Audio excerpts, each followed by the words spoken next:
Today's topic is the antenatal care. Antenatal period क्या होता है? एंटीनेटल को अगर हम हिंदी में बात करें तो प्रसव कहते हैं। एंटीनेटल का मीनिंग क्या होता है कि आप जब कंसीव करते हैं बेबी को, उस टाइम से लेकर डिलीवरी तक के टाइम को हम एंटीनेटल पीरियड कहते हैं। तो इस टाइम पर करी हुई केयर्स को हम क्या कहते हैं? Antenatal care.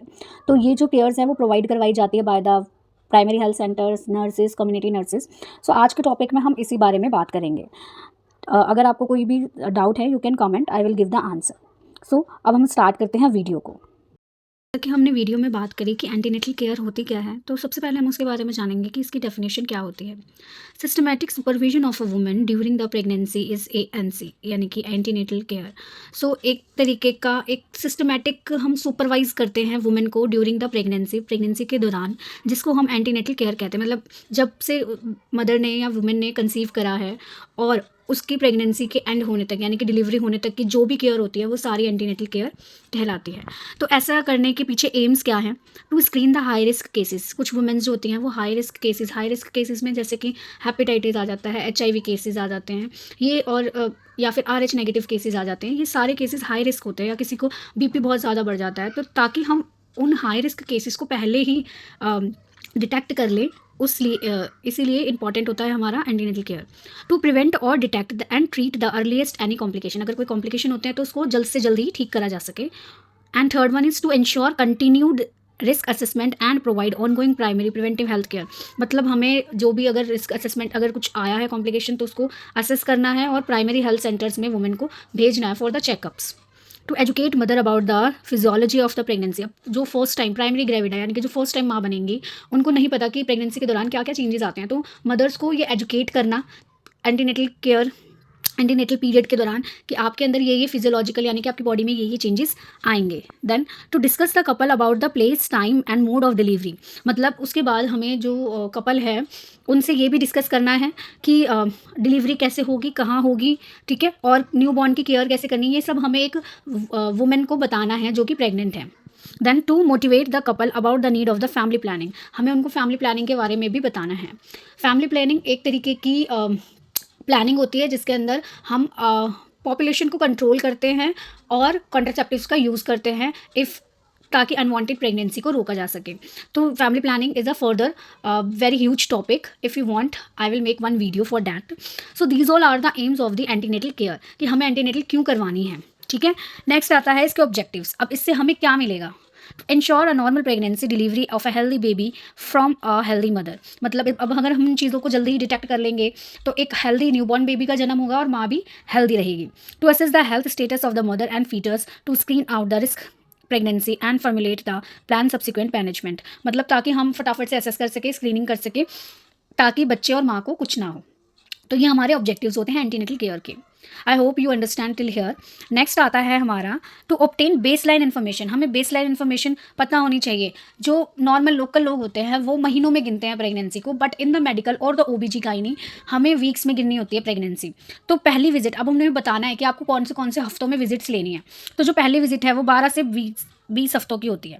Then second visit आप 24 से 28 हफ्तों के बीच में कराएंगे। थर्ड 30 to 34, और फोर्थ जो है वो 36 वीक्स के अंदर करानी होती है। अब हमें ये जो विजिट्स करा रहे हैं उसका मोटिव क्या है, हम क्यों करा रहे हैं वो विजिट्स, कुछ तो इंपॉर्टेंस होगी इन विजिट्स की। तो पहला, to assess the fetal wellbeing. जो बच्चा पेट में है उसको देखना कि वो ठीक ठाक है या नहीं है।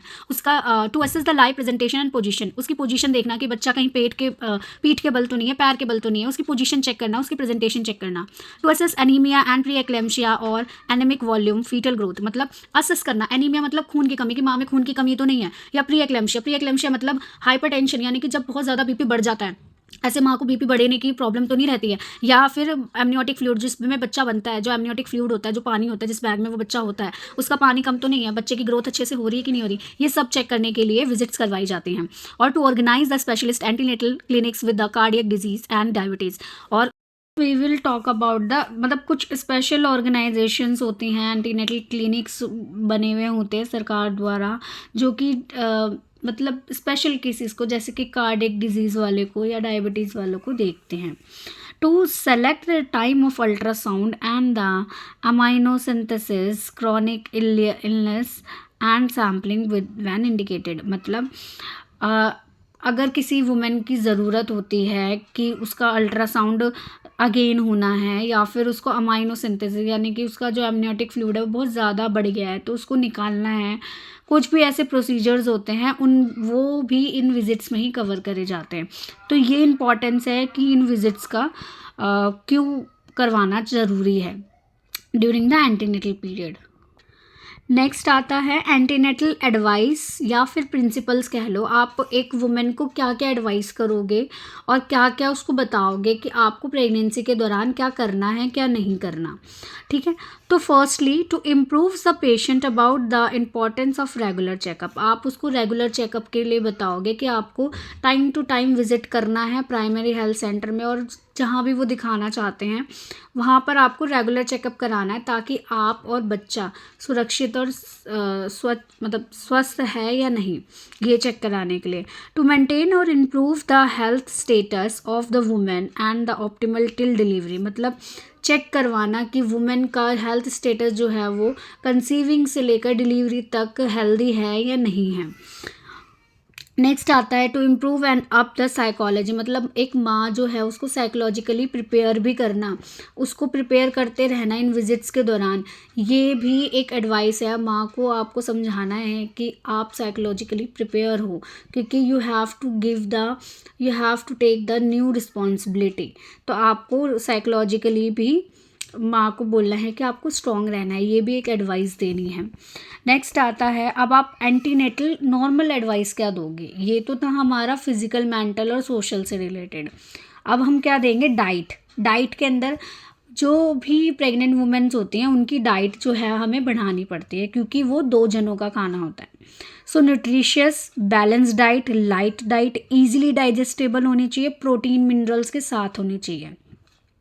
वुमेन्स को फ्रूट्स वेजिटेबल्स सब खिलाना है, बट बाहर का स्पाइसी जंक नहीं खिलाना। तो उनको अपनी डाइट का बहुत ध्यान रखना पड़ेगा, ठीक है। और उनको कैलोरीज भी बढ़ानी पड़ेगी अपनी। क्या क्या कैलोरीज बढ़ेंगी, प्रोटीन बढ़ेगा, आयरन बढ़ेगा, फॉलिक एसिड्स, ये सारे हमें बढ़ाने ही पड़ेंगे, एक वुमेन को बोलना पड़ेगा डाइट में। देन आता है रेस्ट एंड स्लीप, एक माँ को कितनी देर सोना है, ठीक है, ये सब भी हमें बताना पड़ेगा।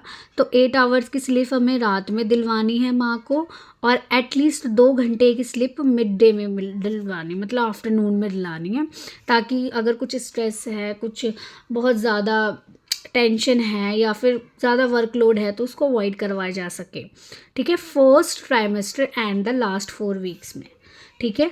अब आता है बावल मतलब हमारी जो आंतें हैं, आंतों को बोलते हैं बावल।